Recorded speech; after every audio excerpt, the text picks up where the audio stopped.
Hey, it's Kyle here. Today I'll be reviewing Star Wars The Living Force by John Jackson Miller. This is a Star Wars book that came out in 2024. Heard a lot of great things about it.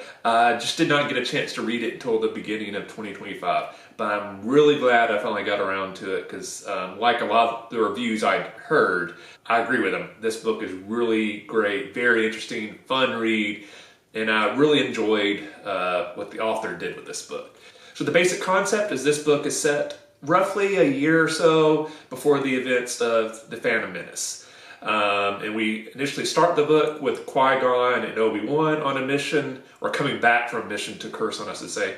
But with that being said, they're kind of secondary characters in this book. They're not the main character. But some events happen at the beginning of the book, kind of leads Qui-Gon to realize, I think the Jedi Order is beginning to become out of touch with the issues that people are actually facing in the galaxy. So when he gets back to the Jedi Temple, he basically challenges the Council. I know y'all are doing important work here. Y'all are focusing on all these big picture items, but you're almost too focused on the big picture items, and you're forgetting about the everyday events that the Jedi should be involved with, but are now no longer focused on. And a big concept of this book is the Republic and the Jedi Order have been repositioning resources as the economy and population of certain areas of the galaxy go down and other areas go up. So basically if an area starts to see a population decline, probably because of the economy going down, the Jedi Order might shut down a temple in that area and then shift it to another part of the galaxy where the population's booming or stuff like that.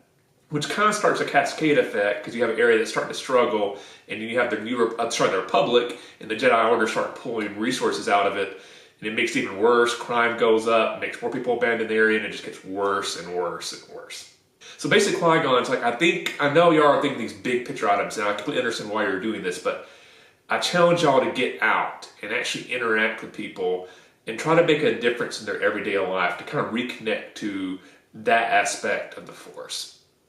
Some of the members of the Council immediately love this idea. Others are kind of, Qui-Gon, you don't know what you're talking about, what we're focusing on is the important stuff. If nobody's doing that, things are going to go really, really bad. But in the end, the Council decides to take up Qui-Gon's suggestion. And there's this planet that they're considering shutting a temple down that really means a lot to the Jedi because they played a huge role in helping revitalize this planet roughly 200 years ago. So they decide, like, why doesn't the entire Council go to this planet? We spend a few days there, try to reconnect to the planet that we now know is struggling, see what we can do to help, and also use this as a chance maybe to get away from Coruscant a little bit, reconnect with regular people, just see what the galaxy is really thinking about the Order, and maybe this will almost refresh us and help us do our jobs better when we come back to Coruscant and the Temple.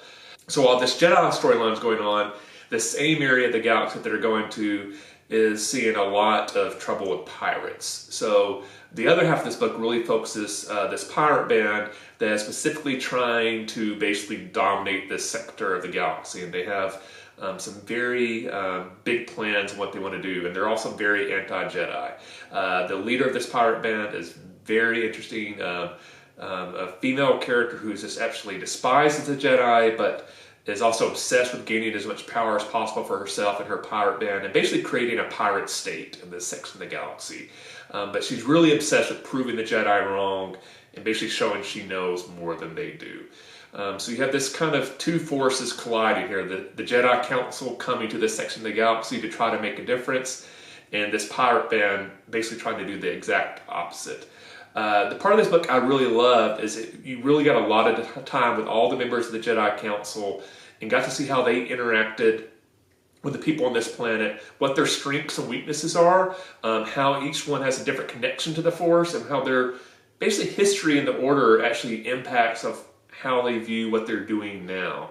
I really like this because a lot of characters that get focused on this book are kind of these background characters that, they're in a scene in The Phantom Menace, and you go, oh, is it that alien species? That looks interesting. Wonder what that character story is. And eventually we got names for them and stuff like that. But beyond that, not a whole lot of stories have been dedicated to some of these characters. So I'm really glad this book really gave us a chance to learn about these characters and learn about them from their own perspective, not more like, oh, this is what Yoda thinks about this other Jedi, or what Qui-Gon or Obi-Wan thinks about this one. No, you actually get to hear the story from their point of view, and I really enjoyed that a lot. And I would kind of honestly love to see more standalone books like this in the Star Wars universe, where we kind of get to explore some characters we typically don't get to, and kind of help flesh out the rich tapestry of characters that Star Wars has to offer, and not always have the stories. Like, for example, the way this book started, they could have easily just kept this book, hey, the main character is going to be Qui-Gon, Obi-Wan, and Yoda. And the other characters are going to be the back. And they're doing stuff, but really hearing about them through these characters we already know. No, in this case, the focus is on the characters we didn't know. And even the ones we do get, like Yoda and Qui-Gon and Obi-Wan, they're in it, but not as much as the other characters. Although I'll say maybe my most favorite moment in this book is a very moving scene between Yoda and an elderly citizen of this planet that was very moving. I loved it a lot. But anyway, so if you love kind of stories about the Jedi, if you love the prequel era, I think this is a book you'll really enjoy a lot. Very Jedi focused, so if you don't really like Star Wars stories that are very Jedi focused, this is probably not the story for you. But I really loved it. It's probably one of my favorite standalone books in Star Wars in the past few years. I really enjoyed it a lot. So I would highly recommend you check out The Living Forest by John Jackson Miller. So in the comment section below, let me know, who's your favorite minor Jedi character? Very curious to see what people leave in the comment section below. If you enjoyed this review, please hit the like button. If you haven't yet, please subscribe to the channel. I really appreciate support. Thanks for watching. I'll see you the next time, and may the Force be with you.